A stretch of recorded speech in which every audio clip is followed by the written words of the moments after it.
Hello guys! Meron lang ako i-share. Bakit kaya ang hirap?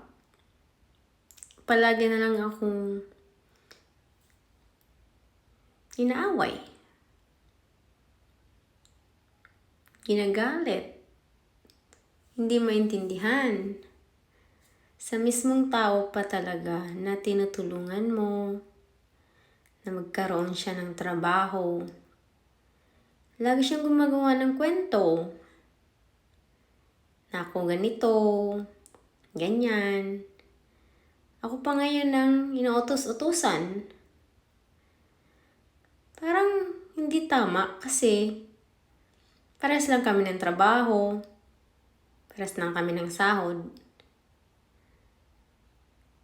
At isa pa, bago pa siya pumasok sa trabaho na yun, alam na niya na ganun talaga ang magiging sitwasyon.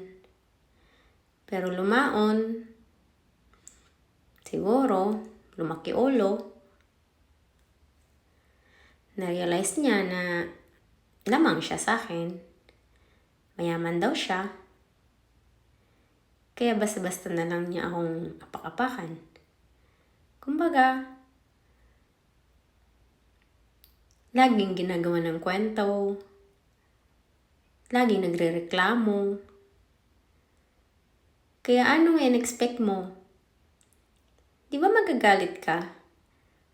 Magtatanong ka, bakit nagawa niya sa'yo yun? At isa pa, pare-pareho naman kayong nagtatrabaho. Pero, ang problema lang, gusto niya isang trabaho lang siya.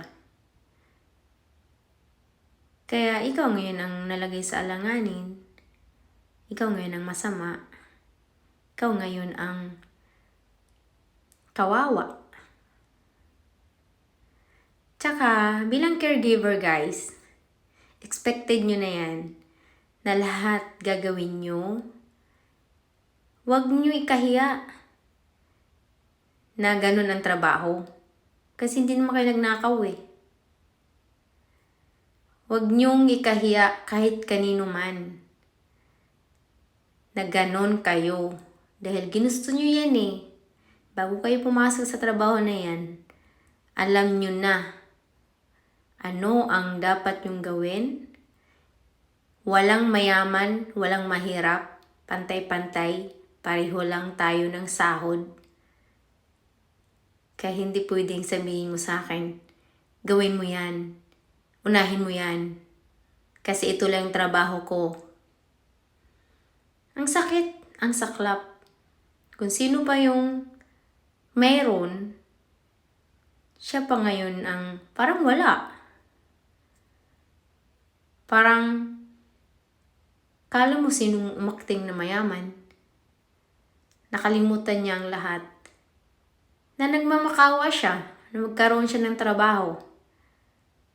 Na ako naman, bilang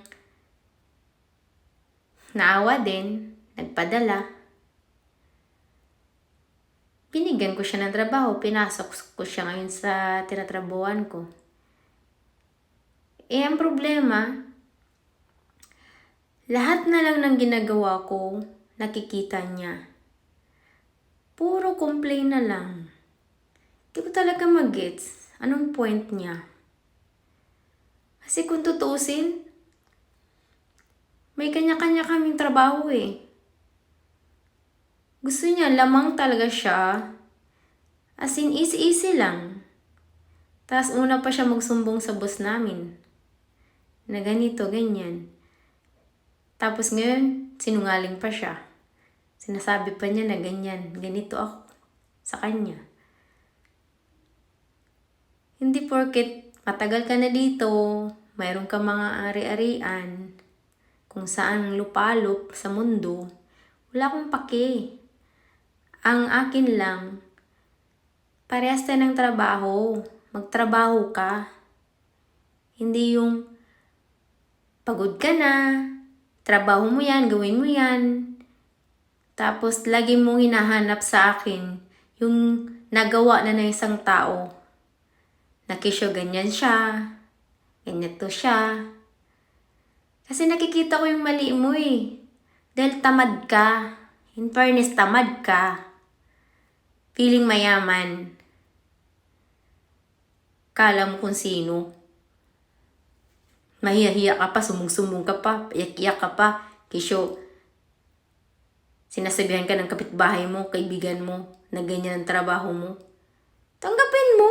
Maging proud ka sa trabaho mo kasi pinasok mo yan eh. Kung ayaw mo pagsabihan ng ganyan, manahimik ka sa bahay mo. Hindi ka bagay sa trabaho mong bilang caregiver, iha. Dunya. Madam. Feeling, madam. Che.